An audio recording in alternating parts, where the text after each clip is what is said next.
welcome. We are at episode 17, moving right along. I'm feeling good. Remotely Renee, we are here. I'm always here with my two lit crew. And let me bring them in first. My sister, Nicole Young, my VP, Paul Garino, who's my manager, and my Snookabuka, who is my mother, as you guys might call her, my Snookabuka, bringing the crew in because honestly, online, a lot of people have been talking about the crew. Like, you guys are like, people are really enjoying the two lit crew. I don't know if you guys have seen the tweets. Suzanne A. Bear, which is my road dog now. If y'all don't know, she's a part of the ownership group with the Atlanta Dream. She actually told me that she wants to meet you guys. So just thought I would throw that out there that y'all, like, people We're getting her scheduled. we can get her scheduled. Suzanne, we gotta bring you back to the pod.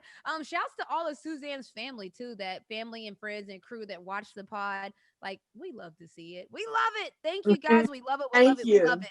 And I'm gonna go on a little mini rant right now. And what I mean by mini rant is you can see the picture right here. If you guys notice, y'all need to pay attention to what's going on here because that's what's going on in our world, my world. We gotta, like, the fact that we even have to write this. What are we doing, Atlanta? Like, what are we doing? We have to do better. And so, if there's nothing else that we learned in 2020 that made the movement so powerful, it was allies. And I had so many allies when I opted out. I had so many allies when I talked about social justice, the injustices that were happening when it came to the Black and brown community. And so it's still happening. When we say Black and brown, I don't know if people knew, like, everybody gets it when we say Black. They know what we're talking about. When we say Black and brown, we're talking about everyone. And so, like, it's getting really out of hand. I don't know where it actually, not that it hasn't been there before, but as we all know, the numbers are ramping up. There's more cases, it's more publicized, there's a lot happening. What are we doing? And so, because of that, because of the what are we doing type of question, I had someone that reached out to, actually, they reached out to VP, my VP, which is a smart way to reach out, but her name is Victoria Flowers, and she's a Georgia Tech. I'm sorry, excuse me. Her name is Victoria Flores, and she's a Georgia Tech tennis player, athlete, student athlete that dealt with something firsthand. So I want to be able to, for her to tell her story, have her voice be heard because she feels like it's not being heard. And that's what we're going to do. So Victoria experienced something firsthand that no one should have to experience, which is hate in general. Like, what are we doing? And so, Victoria, I've already told them you're a Georgia Tech tennis player and you've had an experience of your own. And I thought that it would be important if you said it yourself, if people could hear from you yourself. Like, no, seriously. And this is, and Victoria, I want to introduce you to the crew. That's my sister that you see right there waving. There's my Snook, which is my mom. That's my VP. That's who you reached out to, Paul Garino. And just wanted you to know you have allies here. And so as soon as I heard it, you just sent the text and you're here right now. But as soon as I heard what happened, I wanted you to be able to have a platform, to have a voice. So please just run down what happened. First of all, I'm sorry it happened, but tell us what happened. Yeah, so this flurry happened almost just exactly 24 hours ago. Wow. So I'm still processing it.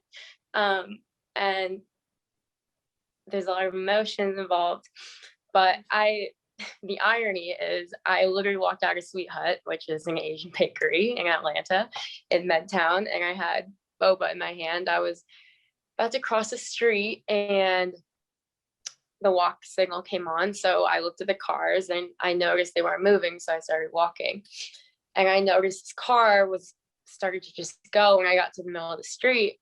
And obviously there was like no sign of stopping. I literally jumped out of the way.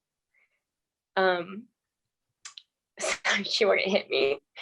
And then she was driving by, this lady, the driver said, I don't want to see these words, F out of here with the virus, you B word. Wow. I should have hit you with my car. And then she just drove off. And obviously I had no license plate. I did not even think of that. I just started crying in the middle of the street. And it was so interesting because the night before, I stayed up till like 4 a.m. like crying because I was thinking about how my parents are coming in 2 weeks, and we're from a small town in Fort Dodge, Iowa, and they experience like, you know, like racial slur and like really horrible comments, but obviously nothing like physically that's like close to being assault. And I just was so worried, you know, having that fear of, oh my gosh, like I don't want them to come here anymore because I don't want something to happen to them. And then it's so interesting because then the next night, like that happened to me. Like I said, I'm so sorry that happened to you. Just as you've seen what's going on, like, so being a part of the Black community, that's a understood hate that people can understand what's going on. But for you, I think the people like this, you see, I have it up here because I think this is a new thing. People aren't necessarily used to having to talk about Asian hate. Can you just talk about that? Like, that's a thing that's already been here, right? Yeah, so it's very, I think one reason why it's very hard for me this week and my frustration is that people are kind of just now realizing that this has been going on. And this started before the pandemic really got like hit the US last year. And there's certain statistic that people don't realize, like there's been almost 3,800 hate incidents towards Asian Americans and Pacific Islanders within 1 year only since last March, across the country. And big cities, the hate crimes against Asian Americans has gone up 150%.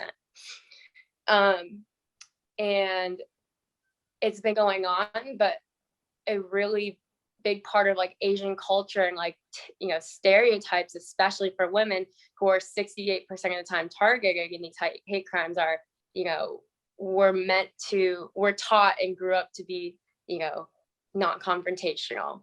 You know, don't speak up and out about things, you know, just be quiet, mind your own business. And, you know, especially like with immigrants, it's all about coming to a new country, you know, living the American dream and getting a better life, providing for your family. So, you know, those things, these really, really horrible things are not as important to us for most Asians. And that's why it's been so like shoved under the rug. And I feel like now, because that happened this week, people are finally realizing it. And it's just been sad because I've already known this has gone on for so long.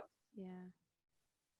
No, I understand. And so for me, you know, you talked about having your voice be heard. So if you had to have your voice heard, if you wanted people to know something, because I just had an interview with Jeremy Lin. The same thing happened, not the car incident, but he was called coronavirus on the basketball court. Yeah. And he talked about just that experience of, you know, just first of all, I don't even know I can't even put it into words, but he was just saying that, you know, he wanted to use it almost as a learning lesson, like so that people can learn that, yeah, you guys might think this is funny, but it's really not funny. Yeah. Yeah. And that's exactly why I knew I should text Paul because Paul is like the coolest manager ever. And he just yes, like, let's go, he talks to me like a normal dude. And, you know, for some reason, I just had this like kind of like that rage, you know, that anger that I need to do something because my dad was telling me last night, don't be sad, don't worry, this will be a blessing in disguise because you can use this to like amplify the voices that have been silenced. And that's also something that as a fellow minority, I understand that our culture, especially in American history, has been silenced the same way when we are in school and we learn about history, we learn about white history. We learn about it from a white person's perspective, not a Black person's perspective, especially from the South. And there are things that I'm learning. Like I was watching this video of this like congressman talking about how the most decorated like military unit in like history ever was composed of all Asian Americans. And that's something I've never even heard of, you know? So it's like, it's just, we've been silenced for so long, and I'm obviously the opposite of any Asian stereotype. Like I will never not speak out, which is why I literally said I am the worst and I'm not the Asian to mess around with in Atlanta. I like that. You are not. And listen, One reason you're not is because you got us. You know, I talked to your school already, and I told you guys when I talked to you, I'm like, yo, if anything's going down, I said, were you on the call when I talked to you all? Always. I'm the one that Okay, asked so to come on the first time. yeah, so I talked to the school and I told them, yo, if anything's going down, I got y'all. Like, and I'm so glad that you took that serious because I Yeah. mean that. And so, if nothing else, I have this platform that I can use that can be your voice as well. So, if there's anything that you want to say, get out there. The floor is yours because I know that my sister Snook and Paul, we all have things that we want to say to you to show that we're an ally. Like I already told you, like, yeah, they picked the wrong one because like you're my homie. So like we don't play that. So we are going to talk about it because that's how things get. Like all I've done is used my platform to talk, but you see the Yeah. strides that it's made. And so first of all, I'm like, you're so courageous, so proud of you for even wanting to talk out and do that because that is against the norm for your culture necessarily. But it needs to be said. And so like this is I think this should be the new normal. No one's going to be silent about hate crimes. No one's going to be silent about how it makes us feel. No one's going to make excuses for the actual person that did it. We're done with that. There's no excuse for what happened Yeah. to you. Cole? Yeah. I have I have two sons that are in college. Well, actually three, but two sons that are in college that are away at college. I have one that's closer. And you talking, it terrifies me because it's like, you still are you're still somebody's child, and that these people are just not, somebody is somebody's sister, brother, child, and for them to just think of that person as not a person is absolutely disgusting to me. What I've always said that needs to happen in these situations, and a lot of times, like you said, you were just so upset by the situation, you didn't get the information, you were just so happy that you were not hit, not assaulted by this. But we have to, and we don't want to, because like you said, it's that not speak up. It's that keep your head low, keep going, keep moving, move through it. We have to start persecuting these people, or prosecuting these people. Like, these people need to be put in the system. As soon as you put them in the system and it costs them money and time away from their jobs and fines and stuff, they'll stop doing this. But the fact they're cowardly and do this and then run away, we have to start holding these people accountable, because if we do it, they're going to hold us accountable. Very much so. They're going to make sure it's taken care of. So I am so sorry that happened to you. You are very, very courageous by saying something, and then you're helping someone else who went through it, who said, well, maybe I should have said something. So just continue to be you, and it'll always work out in your favor. Thank you. Snookabuka?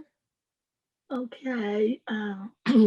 I just want to apologize. Although, I don't know who did it or whatever. I just think that, as a member of this country, you need to have an apology given to you about those actions. And like my daughter, as a mother, it just really, really frightens me about how uncaring individuals can be with very, and one of the things I always think about is these people don't even know, they're ignorant. I guess is what I want to say. Yeah. They're ignorant, and hate in this country, as you said, they pick whatever date or whatever group, and that's who they target. And like you said, in the history books, we don't get anything about all of the other different cultures that have actually made this country great. And I think one of the reasons we've seen so many flare-ups, like you talked about, is that for the past 4 or 5 years, we've had an administration who kind of, brought it up a lot and not in a good way. And so I was happy to hear today that the president and vice president, our current president and vice president are in Atlanta about that particular situation, because I think, it takes changing, and it needs to start at the top. And so I'm glad that they've recognized that it's something that they need to speak out about and let everyone in the country know that this is not who we are. Really, not at all. Right, and shouts to our current president Biden, my VP Kamala Harris. What does the coolest manager have to say about this? VP, what does the coolest manager feel? Yeah, so well, appreciate that one. Yeah, so actually, I mean, I kind of found out about all this like when Ben Baller been talking about it on his podcast, but I didn't realize like how serious it was until like because it just kept on happening and happening. So then I was like, what the heck's going on? And then I think just going back to your point where you're, I think you said your dad said, or you talked to your dad or something. And then I mean, just ironic because we usually shoot on Thursday, and just so happened to be that we shot on Friday today. It's So like, crazy. yeah, Yeah. you hitting us up. So stuff, I guess, does happen for a reason. It So does. appreciate you coming on. No, and to that point, VP. One thing also, what needs to happen is you realize the person was trying to hit you with their car and saying foul things out the window. What we need to do is for people to step up. Someone else in that line of traffic saw what happened, and they should have taken down that license plate number and sent it to the police themselves, because but for grace of God, there go them, in the same situation. The point we're trying to make is you did everything right. Like, you didn't do, sometimes the victim becomes like, well, what could you have done to change the situation? You did everything right. You made sure you were okay. You got out of there. The point is that the hate has to stop. And whether it's hate against Black people, hate against the Asian community, like, can we just like get past that is the whole point. I know you got a practice to go to, and so we're not going to keep you any longer, but Victoria, thank you so much for being courageous enough to come tell your story, because like my sister Cole said, somebody's going to hear your story and probably tell theirs now, and it's going to be a domino effect. So thank you for coming on here and talking to us on Remotely. Thank you, and be blessed. Thank you. And the funniest thing is that you said that the president and the vice president are coming. I already told Stacey Abrams and Raphael Warnock, so you best believe this is the wrong person.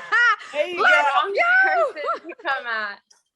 Yes. I love that. And that's what you do though, Victoria. You're doing everything right. Let it be known so that people will feel empowered to let us know and let everyone know what happened to them. And then we can start holding people accountable to Snook's point. So again, you have allies in all of us, and we got your back. Okay. Just know we got your back. And not to mention, just one last thing before you go, not to mention, it's good that the school knows too, because there's a lot of kids and they know that these kids are here without parents a lot of the times in college campuses. So they feel like these people are targeted because where's your family? Who's going to be your backbone? But you got a backbone here. We your family. I'm gonna let you know right now. Tell your parents you got family here. You got a backbone here. And that's, sorry, just one more point. I mean, there's obviously a million things I could say right now, but I think the most sad thing is that I went on a walk yesterday around my campus, and our Georgia Tech is made up of like half of Asians. Like half of our student population are like Asians, and every single Asian I walked by, head down, walked as fast as they could, tried to be invisible. And it reminded me of the work that I love to do is social and racial injustice. Like that's how we met.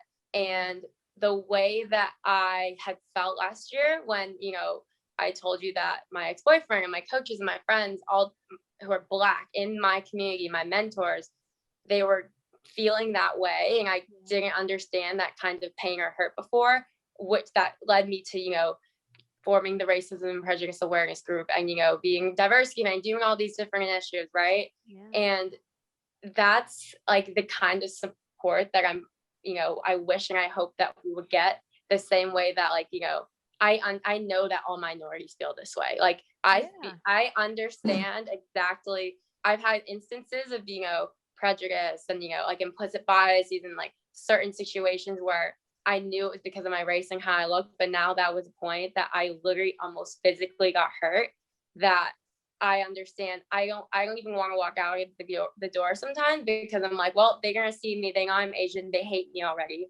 And that's the saddest part. And that's what I want people to understand. We can't change, like you and everyone on this call, we can't change how we look if we're dark or we're brown or we're Black. And that's the part that people don't understand that I want them to. Yeah, absolutely. Girl, yes. Absolutely. And keep doing what you're doing. Keep those communities going, the groups that you're starting. That's how you create change. So keep doing everything you're doing. It's important.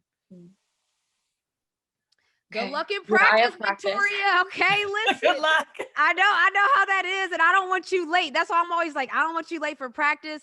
Thank you for hopping on. Honestly, like I'm so happy that you reached out to Paul because it needed to be said. Yeah, Amen. thank you. I really want just that anybody who's watching, especially if you're AAPI, just know that your voices matter and you need to speak up about these things because we've been silenced for too long and I'm not taking it anymore. That's right. Yeah. There you go. Drop the mic, okay? Drop the mic. Victoria, thank you Okay. so much. Thank you. Thank you so much for having me. No Bye, have a good one. Have a Bye. good one. Be blessed. Thank you. Okay, so that was heavy. I mean, and that's just sometimes we see all these pictures and we see all these posts on social media, but when you see a real person talking about their experience, it makes it more real for you. So I hope that people understand that, like, Black hate, Asian hate, all the hate, it's all unacceptable, especially like we supposed to be getting past this 2020, 2021. We're supposed to, let's progress. And as we're progressing, we're going to go on to the next part of Scoreboard. And that's where we talk about sports, business, what's happening in all of the world, just what's going on. So, VP, what is going on out there? So first, I just wanted to talk about FCF and the success of it. And Yes. I think I'd sent it to you last week. The Darren, I forgot his last name, but he tweeted like at the beginning of the season, like he didn't know how it was going to do. Or he wasn't like hating on it, but he was just Yeah. like saying like he didn't know how it was going to do. And then like he just tweeted like the new numbers and everything, you know, like the millions of viewers like that tuned in and everything. And obviously, you know, Johnny Manziel and Josh Gordon coming through. But I also wanted to say that Quentin Flowers is losing. He might lose by time this airs, but I think he should be the MVP. Yeah, so Quentin Flowers was our QB. We were undefeated until the final week before playoffs. We lost one game heading into the playoffs, and then we lost another game in playoffs, knocking us out of the playoffs because it's a one and done situation. But when I tell you, he dominated the whole regular season, like dominated the whole thing. It wasn't even close. Not even biased. Not even being biased, like he was the player of the week every week. Like, so just to let you know, like that's not opinionated. That's just a fact. Like he was the player of the week almost every week because we were the number one team every week. We were the number one team going into the playoffs. We chose who we wanted to play in the playoffs. We picked who do we pick, Junior?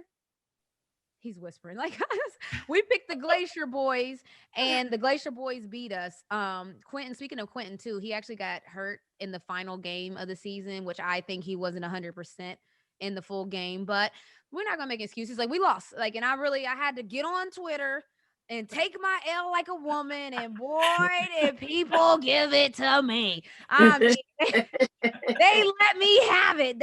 I mean, like I told y'all, we were undefeated almost the whole season. So I was on Twitter every week. I was acting up. I was giving it to them. So I had to go on there, take my L, and just, have it. But to that point, what VP's talking about, we did numbers. Everybody, if you didn't know what the FCF is, you might still not know. If you're watching this podcast, you don't know, shame. But some people might not know what the FCF is. Snook, you okay? Yeah. Well, some people might not know what the FCF is, but people know. If you know, you know. I'll just leave it at if you know, you know. No, you know. If you know, you know. It's better than I expected, to be honest. I don't think anyone, I think even the founders, I think we were all hopeful. And to that point, I mean, if you've seen pictures, the arena was crazy as far as the fire, the pyro, the digital screens, just the everything. It was the real deal. I mean, it felt like the boxing walkout every time they walked out, where it was that big of a production. So I mean, they executed it beautifully. So it wasn't, I don't want people to think it was luck that this league blew up. Like this was 13 years in the making. I talked to one of the founders, So Rob, and I have all of them. I need to do a little piece on them because I recorded all of them, just asking them before on the first game of the season, like, what do they expect? What do they think? And I mean, blew it out the water. What do y'all think? I got a question for you all. So y'all know that this is fan controlled football league. How do you think it's going to go over as a fan controlled basketball league? FCB. It's already been talked about, started up a little bit. What are your thoughts on that, Snooker Booker? Let's start with you. What are your thoughts on FCB? Well, most things can be transferred from sport to sport. So the FCF is probably like the blueprint for what you would do if you wanted to move it to another sport. And so since there was so much success, most places are probably thinking, well, why not? Yeah. Bring it on, bring it on. Bring it on, baby. What you thinking, Cole? That's the same thing I was about to say too. Mom hit right on the head. It's like, yeah, they used them. That was the guinea pig. And that was the one they said, okay, well, this actually works. So then they're going to go to basketball. Then they're going to go to soccer. It's going to be better. It's going to keep on going. So yeah, I agree with Mom. That was the blueprint. And now they know it's going to work. Everybody wants some of it. Everybody wants a piece. VP, how do you feel being the guy that brought it to this very segment, the scoreboard? We brought it to the scoreboard. We became owners. Like, is this not crazy to you? And by the way, I know you feeling yourself over there. She said the coolest manager. I know you gotta be feeling yourself the coolest manager out here. Suave, Paul. I mean, she said it perfectly because that's how I like to talk to. No, you guys didn't even let me finish. I was saying she said it perfectly because that's how I talk, is just like a normal person. No, for real. Yeah. Like, I don't understand why that's hard for people, but. Well, because you're different. So the reason that she likes you, Paul, is because you are very different than I'm sure any managers. People who told me that the other day, they said it to me that you were. Somebody told me that my manager is different than any managers they've ever dealt with, and they like it. So I'm like, all right, if you like it, I love it. I was like, but that's my guy. So he's going to be my manager forever. Just for anybody wondering that, I just thought I would throw that out there. But that's my guy. And I think people are starting to see that me, you, the whole crew, we're pretty much just regular. And so, but you guys just didn't get to see us. That's kind of.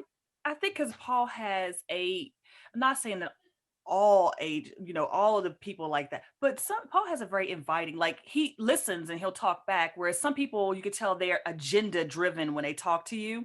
So he doesn't have the agenda driven like conversation, like, I'm just trying to get from you what I want from you and let's just move on. He actually is talking, he's listening. So I think that's why he's the coolest manager, because most managers, it's agenda driven, like, I want to get from you what I want and then I'm moving on to the next thing. So I think that's why people are so comfortable, which is probably why he does so well too, because people are comfortable and they're willing to do a little bit more. So I like that, Cole. I think it's true. And the other thing is, he always has questions. And so anytime you want to let someone know that you're really interested in them, you ask them questions. So that's how you get to know people, and that's how you let people know that you're interested in them. And give Paul his roses. Look at this, VP. Don't say I never gave you nothing. Here you go, boy. I love it. That was impromptu. We didn't even plan that, but I was just like, I love that she said that, because think about what happened. I spoke to this school, Georgia Tech. I told them on the call, if y'all have any problems, reach out to me. I'm here. I'm in your city. Like, I want to be like, I'm big sis. Let's do it. Victoria actually had something happen to her and felt comfortable enough to reach out to VP. Like, that's crazy. So yeah. You're going to take these flowers. What's the next one, Paul? What's the next one? Thanks, guys. Appreciate it.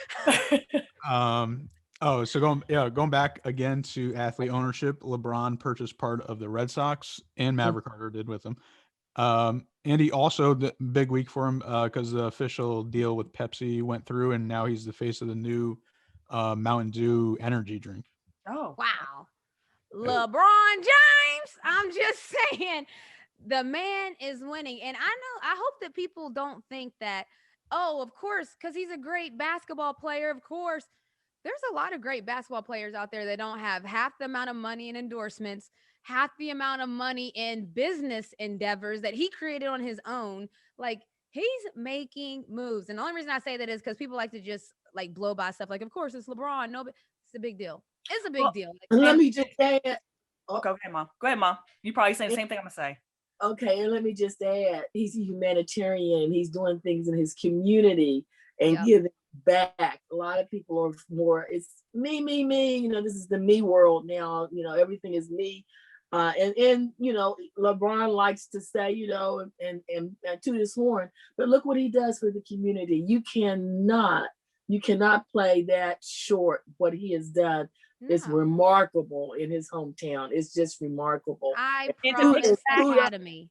Kudos to him for that. Kudos. I'm And gonna I piggyback wish on what more of the athletes who were well off and wealthy would give back in the manner that he has given back to his community. And that's the choice. Like, no, It's a like choice. spend your money how you want to spend your money. Right. But we love that he is giving back. Shouts to the I Promise School. What was you going to say, Cole? And to that point, I'm glad mom said that, because that's exactly what I was going to touch on. Shannon told me today that he gave $41 million to send 1,100 kids to school.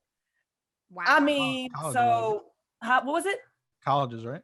No, college. Oh yeah, college. I'm Mhm. sorry, school, college. Yeah, to college. So he gave Mhm. $41 million. So he got this endorsement. He's Woo. doing these things, and that money probably hit his pocket. And then he turned around and just opened his pockets to something else. 41 million, 1,100 kids going to college. $41 million. Now, I don't want anybody to graze over that number. I don't Right. care if LeBron had 2 billion with a B dollars. There's people with 1 billion with a B dollars that haven't given out $41 million in just that thing. I mean, he still has the I Promise School Oh, just that. I'm Yeah. sure is a lot of money to keep up and running. So yeah, man, this is all turning into flowers. But with all this hate out here, like, Everybody goodness, can out. somebody show some love? Yeah. VP, what's next? Well, I'm not done yet. So, Oh, so just shouting out Front Office Sports for they listed the athletes like currently that own parts teams. Obviously, Michael Jordan with the Hornets, Magic Johnson with the Lakers and the Dodgers, and the LAFC, the new MLS team. goals, Magic. Yeah. Magic Johnson, all LA. I think he used to own part of the Sparks too, if I'm not He mistaken. definitely did. And then Shaq owns the part of the Sacramento Kings, Kings. and Grant Hill owns part of the Hawks. And last but not least, for last month, Renee Montgomery was the first woman at WNBA. Yeah, let's But go. and also, I just want to say to everybody that keeps on asking how Renee could do everything. Well, Grant Hill and Shaq are always on TV also. Thank you, VP, for saying that. People keep asking me, like, well, how are you going to do this job while having this job and having this job? And I'm like, let me tell you whose goals right now. Shaquille O'Neal. If you turn on your TV, you will see him on a commercial. I don't care what you're watching. We've seen the go to the general and say sometime. We've all seen all of his stuff. I mean, Shaq has Papa John. Shaq has every Icy Hot. Shaq, you name it. Shaq has the brands. And so that's goals, because Shaq has created his own empire, so much so that he took all his brands, he gathered them up, and he was like, all right, I got all these brands. I'm going to start a whole Shaq Bowl that's going to compete in the Super Bowl for a pre-show. All I need is my sponsors. Think about that. Goals. Goals. Now, did I read somewhere where he just got his doctorate? They gave him like an honorary one, I believe. Well, regardless, he's done enough to receive it. I mean, people who receive honorary doctorates, they say, oh, it's just honorary. But, they just don't hand those out like, absolutely. or whatever. And to that point, Serena was talking about this. This is so crazy, because 2 days ago, Serena was just telling me, like, when P. Diddy got his doctorate in music, it wasn't because he went to school. It was because we know P. Diddy has a doctorate in music. How do we know? Look at his discography. Look at his albums. Just check the tape is what I call it. So when you get your doctorate, like, you earned it in one way or the other through life experiences, or you went to schooling. But shouts to Shaq. Like, he is. Oh, and speaking of, he owns that historical Krispy Kreme here in Atlanta that got burnt down. But he's like a multi-entrepreneur, business owner, everything. And so, he's goals. Also, shout out to Front Office Sports for the love, baby. I love that. Is that it for that one? Yeah. And the last one, going back to more controversial things, NCAA tournament, the women's stuff versus the men's stuff, all this stuff came out. The weight room wasn't that surprising to me, I'd say. But then when I saw like the food stuff, that was like whoa. And then what was the last thing? Swag bags, wasn't it? Yeah, oh yeah, the swag bags. That was, Oh, I mean, that's goodness. just It dumb. was terrible. But that's just the way it usually is with men's versus women's sports. I Yeah, but mean, like Salisbury steaks. Title IX came in. Thank God for Title IX, because it just gave women the opportunity to compete on the same stages like men did. But it didn't say any of the amenities would follow with that. And so right now, with Title IX being there and giving women the possibility to play in all kinds of sports, now we have to work to get the amenities to go along with that. And that even goes over into the pro world, where we have to get the salaries on the same level as Hey. those. Hey, Snookabucka, you better talk to us for a second. Yes. But I agree though. I mean, I think that it's almost become the norm in a sense of, oh, of course the men's side is going to get their swag bags have, all these things, and the women's don't. The NCAA came out with a statement at first and said there wasn't enough space. So this is where the NCAA really messed up. They came out and said that there wasn't enough space for the women's, I would say, weight room. But then one of the players from Oregon, Yeah. her name is Sabrina. I No. forget her last name. What is it?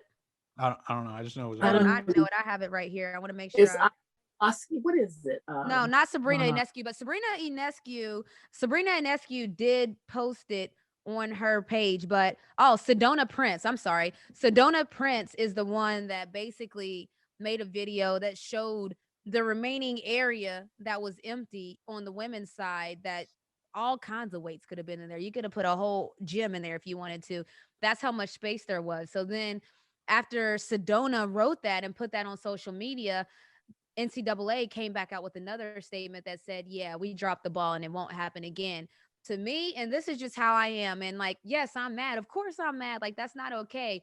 But to me, it's almost like the things that happened in 2020. I'm glad it came to the forefront. I'm glad it came to life, because to Snook's point, this is not new. I'm sure that in 2009, my swag bag in the tournament was nothing compared to the 2009 men's swag bag. I know that. Like, I don't have to see it. I'm pretty sure I know that. And for the people that are talking about, well, the men's side makes more money.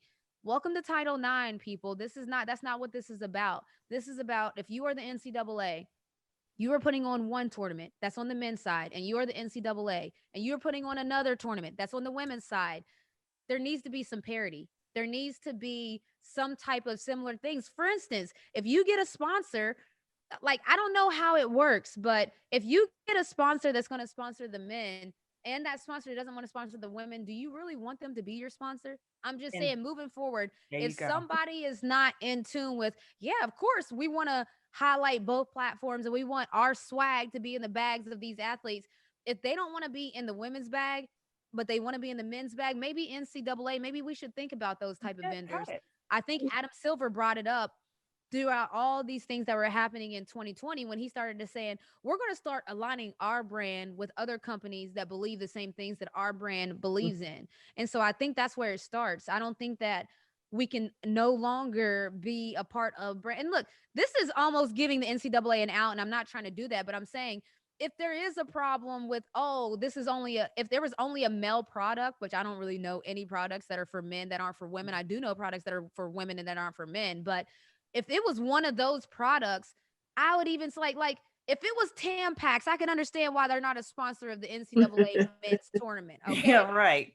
Okay. But the things I saw in that swag bag were things that could be for a man or a woman. And so if these companies don't want to buy into men and women, again, this is the biggest tournament in college basketball, period. So if they're not buying in on it on the other side for the women, then NCAA, maybe you shouldn't work with these companies, because maybe these companies shouldn't be aligned with your brand. That's just my opinion. Accountability. Yeah. And let me add too, I might be mistaken, but most of the time, and I've watched women's basketball when I was carrying you and Nikki. I've always been a big fan of college basketball. I've never really seen a Final Four where the stands weren't full. It wasn't sold out. So, Yeah. so that's what, a good point.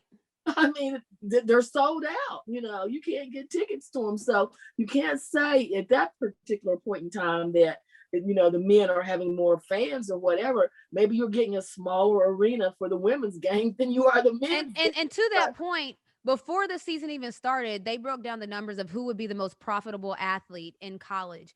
There was a woman at the top of that list. That included football, basketball, any sport, you name it. There was a girl at the top of the list. She just happened to go to UConn Huskies. Okay. I'm going to just let y'all know, in case y'all were talking about the most marketable, the most sponsorship dollars that could be received, they thought Paige from UConn was going to be that one. So I don't want to hear anything about it. Cole, what are your thoughts? I mean, like you said, it's not anything new. And we knew, everybody who's known has known that they always do more for the men. But see, what social media has done is let people everywhere else know. This side-by-side comparison, that's the difference, because it's just like anything else. People don't think anything is real until they see it in front of their face. Yes. So when somebody was like, look at these swag bags and you got these pitiful little pieces here together, then they got the men's, they got all this stuff, triple and quadruple, and then even with the NCAA in the room, how dare you try to say that's not what it is? It's too easy to prove. And so yes, the NCAA needs to be accountable. Y'all are saying that the women have to adhere to the same rules as the men, so the women should receive the same things as the men, period. It seems Like if I'm Uber Eats or like Grubhub or something, I would like have to figure out some way right now and just like send all the women some food or something. Because like the food thing got me the crazy. This is why he does marketing with for me, because that's, hello, somebody, is there a hero in the house tonight? We need some food down there. They're playing on snacks, they said. Oh my goodness. Gosh. Like, That's so, we're like, oh, I'm just like, it's like, you guys got to see the pictures of the food. Like it's I literally like saw it. elementary school. It looked like lunch boxes, and the point is, like, if the NCAA or whoever is doing those swag bags, I know that it's two different committees because it's two different events. I think there should be some continuity between those committees. If they're not talking, if that was oversight, I think that there needs to make sure now that there's things in places that does not happen again. Because I mean, honestly, like to Sniff's point, this is really not new. How do you oversight feeding people? I can't. I'm sorry. You can get all those swag bags are terrible, but I don't live off of a swag bag. How do you oversight feeding people, athletes who their whole entire being is eating well to play? How do you oversight that? I can't give you that one. I'm sorry. There's no oversight there. That was Renee, what was your meals like? Because I don't know. Like I'm saying. Oh, well, that's not fair that. for them, because UConn is a different. But it's different because it's Corona. But I'm saying. Yeah, I was about to say. I mean, it's different because it's Corona. Don't ask me about nothing. We was on chartered flights at UConn. Okay, we didn't even go to the airport. That type of stuff. Right. Like, No, but I'm saying like at the tournament, but you could go. I mean, it's different because you could go places. But I'm saying, and that's why I said this is a complete outlier, because this isn't, I was talking to Kim Mulkey earlier, and she was just saying, like, I'm gonna make sure my players have what they need, basically. But this isn't one of those situations where it's like, what would UConn do in this instant? This is like, we are at the NCAA mercy, and this is what you have provided. Like, we don't have other options. That's the problem. I think the problem is, if you don't have other options, then the options that you do have need to be adequate. Like, that's absolutely. It's just, I mean, it's just mind blowing. And like I said, I'm really excited that this actually happened out loud, because now that it's out loud and it's in your face, when something's in your face, Coach R.M. has told me this. Once you present somebody with something, they either have two choices. You can accept or reject it. So we know there's a problem. NCAA, are you going to accept that there's a problem and change it, or reject the fact that there's a problem and ignore it? That's basically where we're at. So it's on you. Go away. Yeah, it's on you, NCAA. Like, your ball from here. I agree. All right, so let's move on. Oh, that was a good one, boy. We're spicy today. We're feeling spicy. We're going to move on to Remotely one-on-one, and this one is not so spicy unless you're a big fan of the show Queen Sugar, and there's so much drama in the LBC, but there's so much stuff going on in Queen Sugar. I love the show. It's on OWN Network, and we got to sit down with one of the stars of the show, Tina Lifford, and she talked about the show. She talked about acting alongside Taraji, Oprah on set when she was there. Just she talked about a lot of different things, but what she really hit on was mental health and how it's hard being an actress. I know we've all heard stories about, actors that are depressed. My one of the first people that pop on my mind is what is his name, Heath Ledger, who did the Joker. Was that him? And Yeah. just that just pops in my mind. And people that you think are happy, even comedians that are actors, that it's mental health is a real thing. And she hits on how to tackle that. Check it out. All right, we have Miss Tina here, and I am so excited because, first of all, I'm a Queen Sugar fan, so I just need to throw that out there that I'm excited for that. But I want to start back way before Queen Sugar. I want to start at the beginning. What did young Tina think that she was going to do when she grew up? Young Tina knew in the second grade that she wanted to be an actress. Yeah. Really? Yeah, in the second grade, I knew I wanted to be an actress. And I grew up in Evanston, Illinois, where drama was a part of the curriculum. And anytime I was in a drama class or drama period, I always sort of shined. So my mom recognized that, my mom and dad recognized that early. And my mother, we were poor, but my mother made sure that every summer I got tickets to be able to see the Northwestern Drama Department present a series of plays every summer. And I would go and my mom and I would go, and I would just be in heaven watching those actors. And when the curtain would fall between that week and the next week, I would play all those characters. I would remember the lines, and I would drive my family crazy because I would just be doing the lines all the time.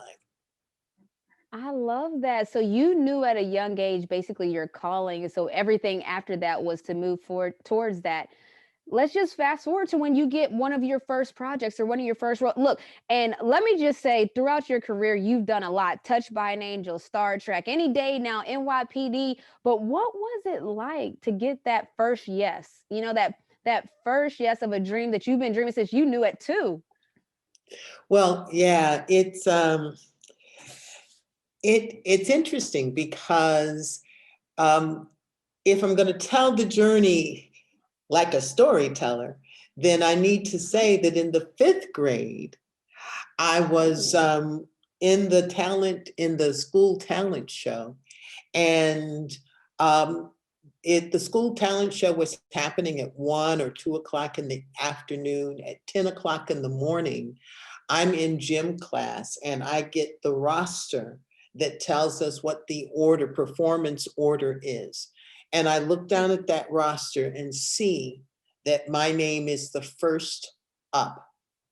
And when I saw that, I went, oh, and I took a gulp of fear. And that fear stayed with me for the entire day. And when I stepped onto the stage at 1 or 2 o'clock, I froze and couldn't move. The pianist I was there to sing, and the pianist, gave me an intro, and I said, "Oh, John Henry," and then I never got another word out. And I froze so completely that literally, after they kept trying to help me with the music, a teacher came to center stage and picked me up like a little cardboard, character, because I was frozen. What? I was petrified. Yeah. And so that's really the story that I think is most important as I talk about creating this career that I absolutely love. Oh man, I love hearing from people like Atina who has overcome so much and then they're sharing their story. We love to hear it. We love to see it. Thank you, Tina, for joining me on Remotely. And that's going to move us to Snooka Booka's part where we cover history. We cover West Virginia history. I think that we wouldn't have so much hate as you see here. We wouldn't have so much hate if people understood people's backgrounds, understood what people went through, understood, humanized people. And so Snooka Booka, she does all of that on Remote Roots. Okay, well, this is a tough one for me this evening. I know I've been talking all month about, phenomenal West Virginia women for the International Women's Month, but I'm going to have to divert a little bit this evening. Instead, I'm going to pay tribute to a great West Virginian, my friend and my mentor, who passed away last night.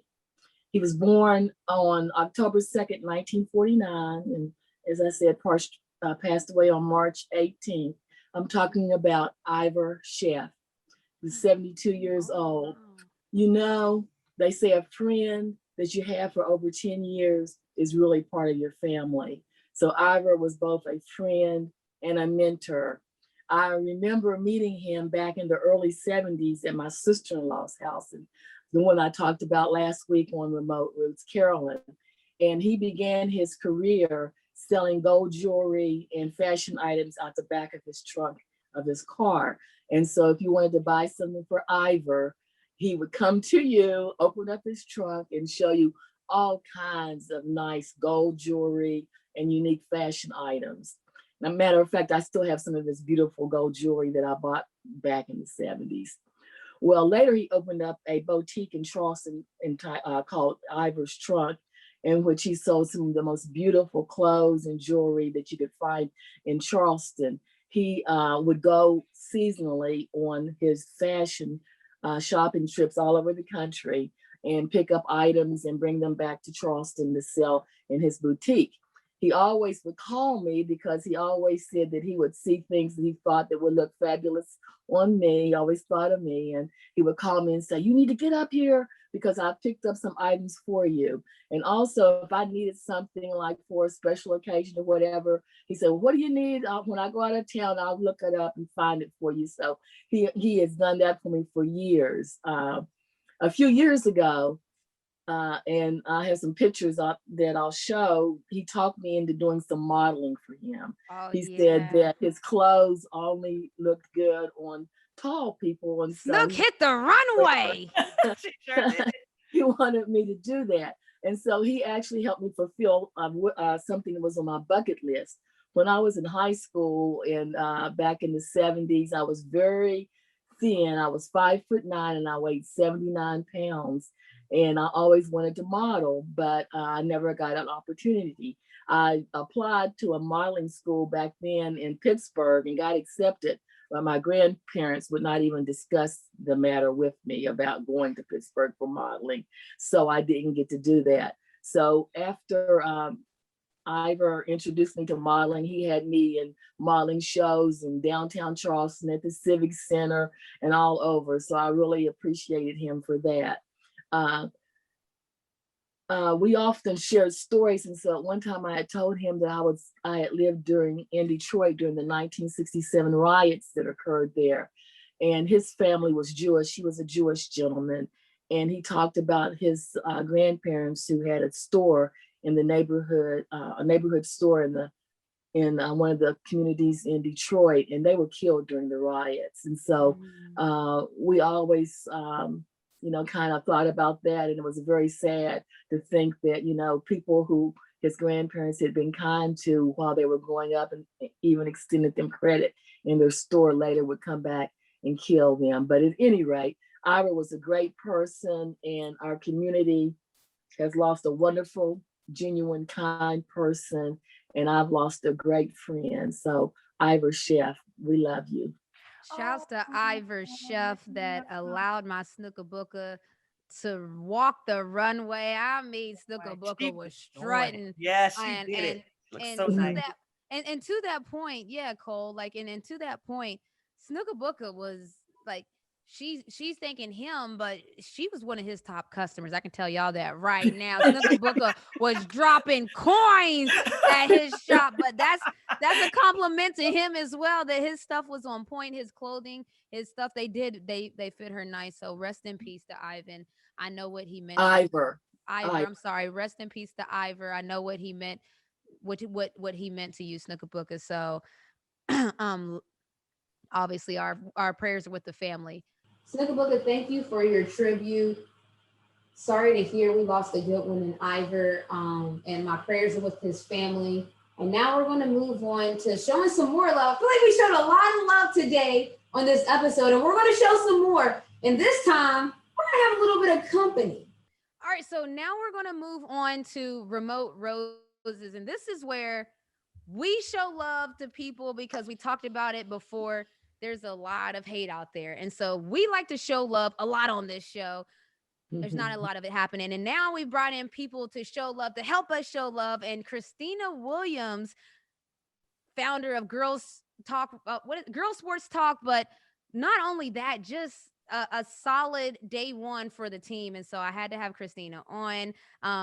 It's my tribe. I talk about tribe online. You guys have heard me talk about it when Ari was here and different people were here, but this is part of the tribe, and that's the women's basketball tribe that put women's basketball on a platform before it was cool. I'm just going to say, like, now in 2020, things got a lot of attention, but when I say day one, it's before that. So Christina Williams, thank you for joining us here on Remotely Renee.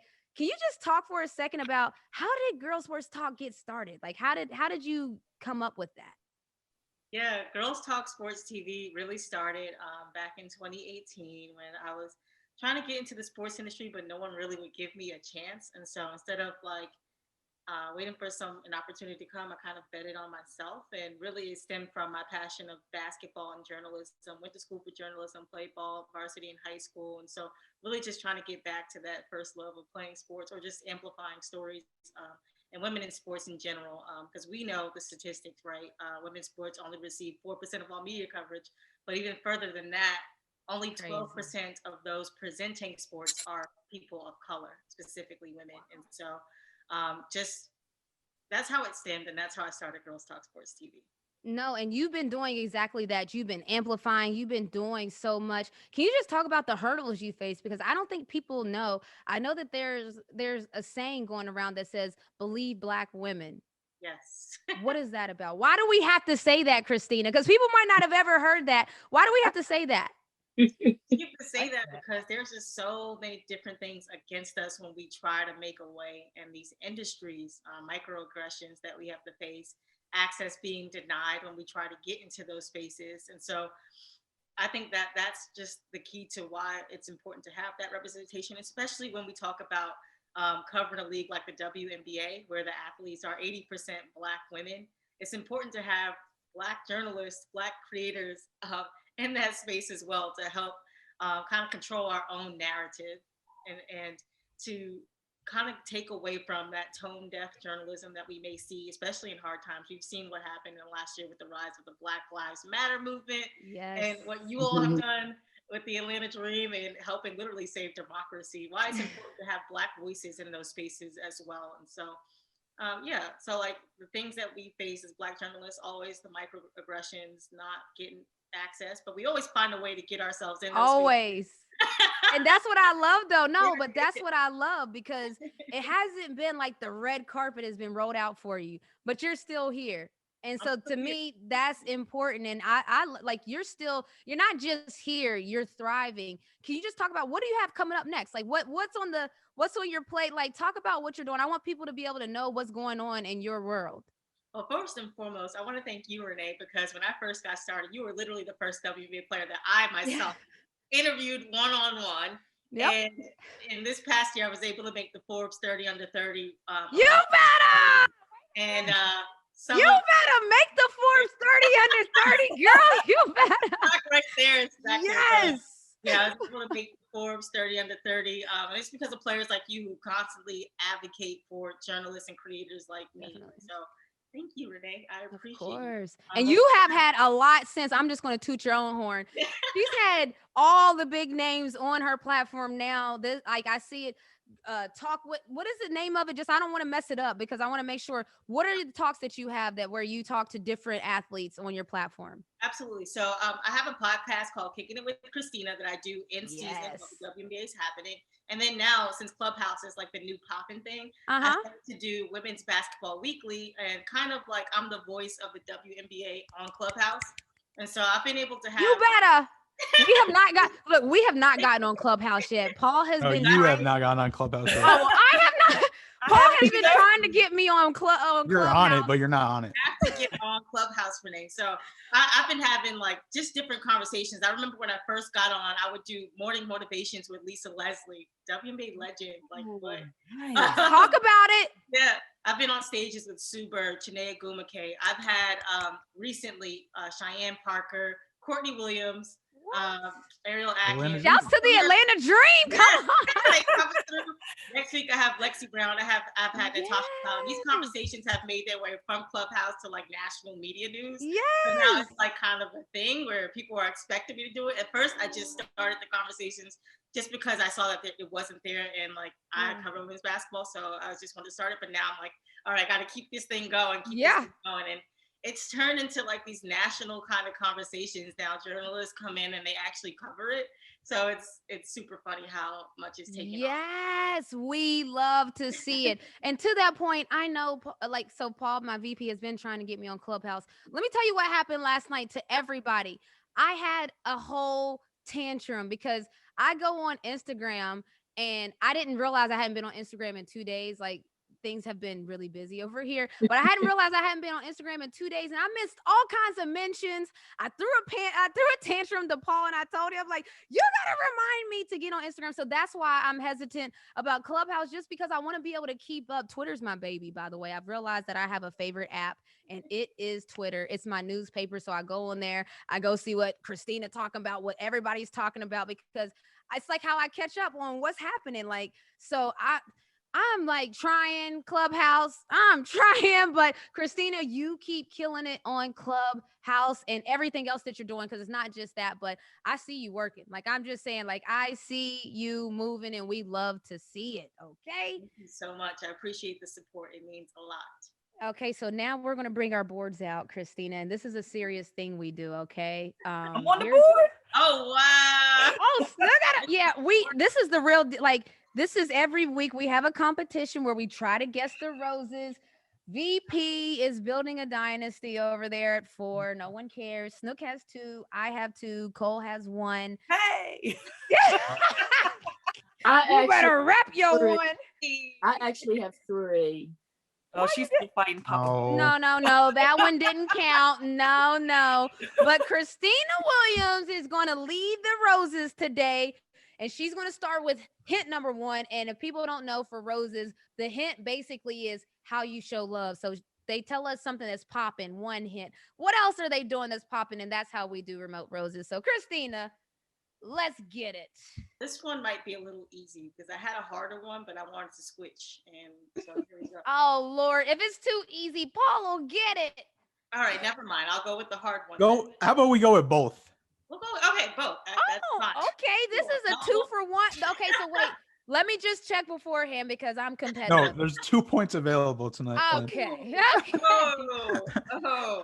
Okay, so this is let's start out with the easy one. So this is the first one, the first person. Okay, hint number 1. Hint number 1 is the number 64. Say it again. The number 64. I like where we're going with this. 64. Paul's laughing. It feels like football to Don't me. laugh, because Paul probably already knows what it is. Don't laugh, Paul. That's what it's Paul telling is qualified. All right, hit number 2. 64 didn't do it for us. 32 conferences? Wait. Oh, okay. Wait. Let me.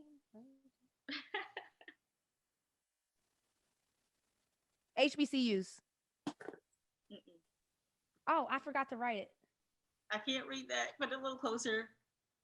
What does that say? What does that say? Men and women's 3x3? Close. She's close. She's really close. What? She's really close. She said, yep, she's close. Mm-hmm. Okay, give us a hint number 3.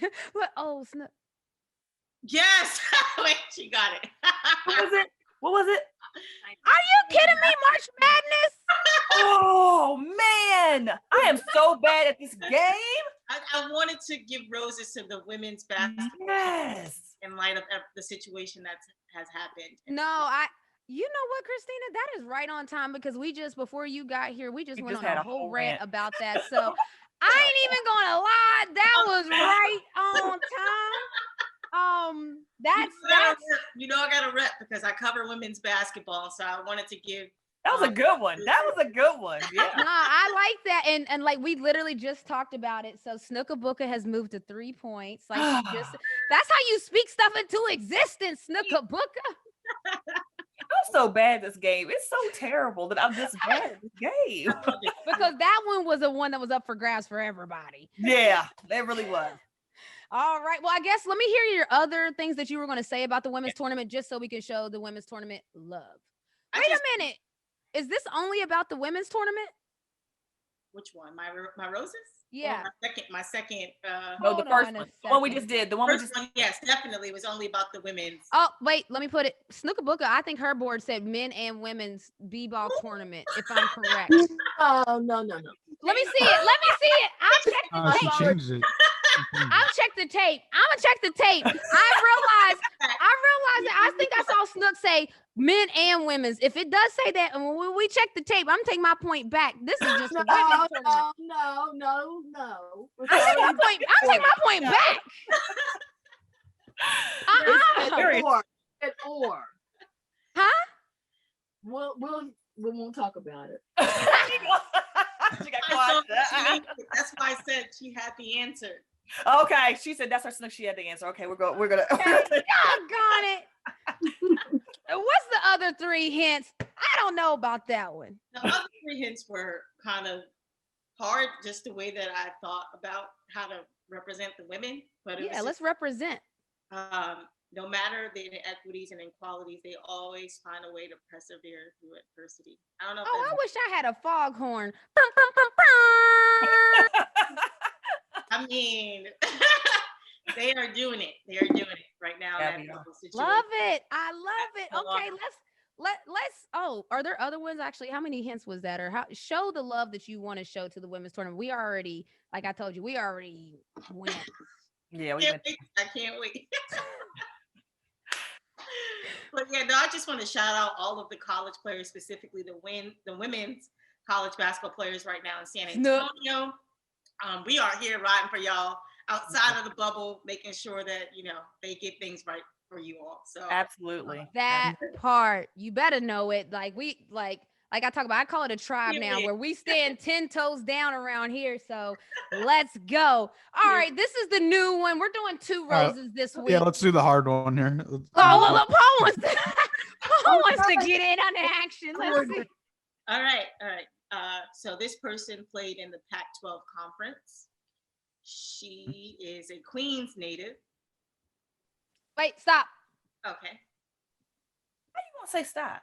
We might need some more. Time out. If she gets this off of those 2 clues. Oh. What? Is it really? Wait. How?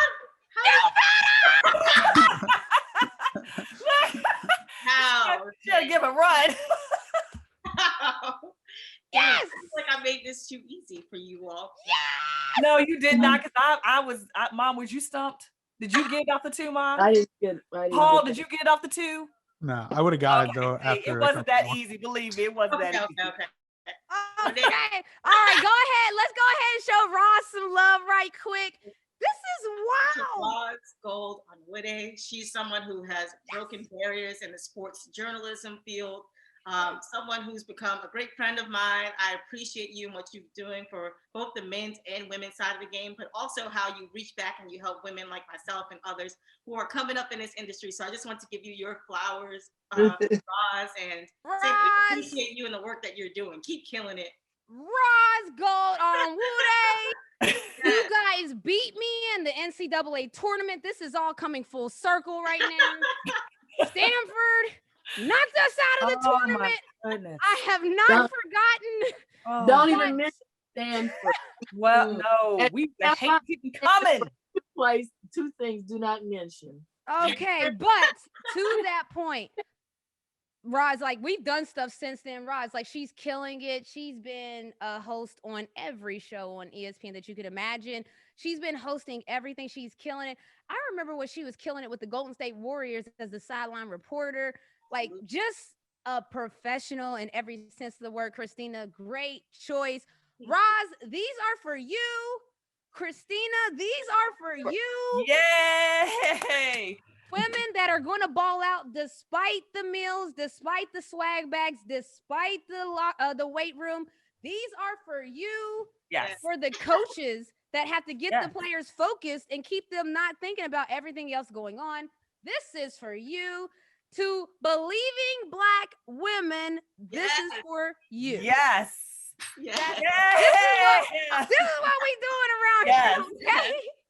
This is what we're doing. I'm hyped. Let me give us an update on the scores just in case your people forgot. Snooka Booka and I are moving. Look, Snook mad. She thought she was moving ahead. Nah, baby, we here. Snooka Booka and I are sitting at 3. Cole still has her singular victory. And BP is still VPing at 4. Okay. He's going down. Tina, He's going down. He's going down. VP, you're going down. Yeah. If it's up, then it's up. Said you got a free point last week, so. Oh, who got a free point? I worked for that point. I got that point. I worked for my singular point last week. I'm coming up too. I'm gonna have the next 3 now. Keep going. Don't call it a comeback. We've been here for years, Christina.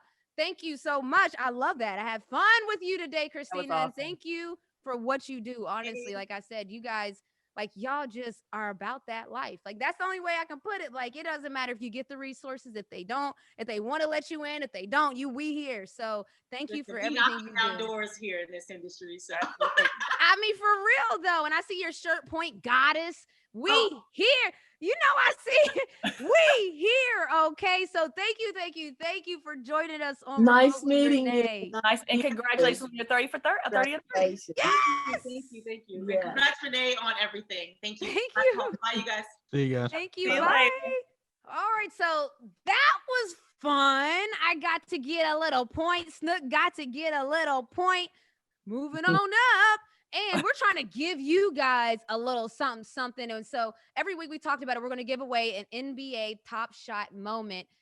The moment we're going to give away this week, I'm about to show you, but you guys stay with us. We're going to keep doing this. This is fun. Shouts to the NBA Top Shot team that keeps this energy going. Check out the Top Shot that you can get.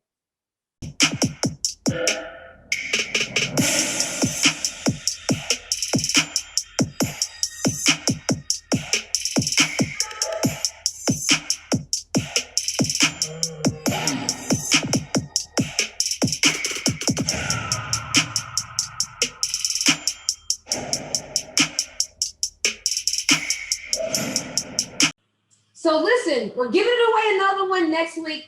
Follow the pod, follow the journey, and follow us as we connect while being remote. Catch y'all next week.